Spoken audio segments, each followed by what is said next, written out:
नमस्कार मंडळी, आज परत एकदा मी आपलं हे अति इम्पॉर्टंट काम केले आणि खुश झाली आहे. आत्ताच एक खूप मोठा जोक झालाय. आता जो रिसेंटली भूकंप फुटलाय आणि ते हवामान तापमान जे बदलतंय, भारतात आली होती त्याची हवा वगैरे जे काही न्यूज आहे त्यावर माझ्या मैत्रिणीचं मत ऐकाल तर हलून जाल.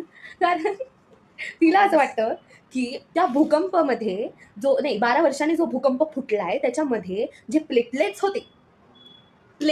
होते त्याचे ते हल्लेत म्हणून तो भूकंप फुटलाय. आणि दुसरी गोष्ट अशी की इंडियाचं पॉप्युलेशन जे वाढतंय ते इंडियाचं पॉप्युलेशन इतकं वाढत चाललंय की आता काही दिवसांनी इंडियाची जी जमीन आहे ती धसणार आहे, खाली जाणार. राम सेतू सारखी. एवढं पांचट कोणी कसं बोलू शकतं आणि स्वतःच्याच जोकवरती एवढं पडून पडून कोणी हसू शकतं का?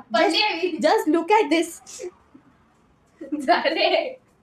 बनवायला गेले पण झालाय आता तो डाळ भात आणि तरी आम्ही खातो पिनलाजासारखं. हे तुटलंय, किती आनंद झाला यांची का.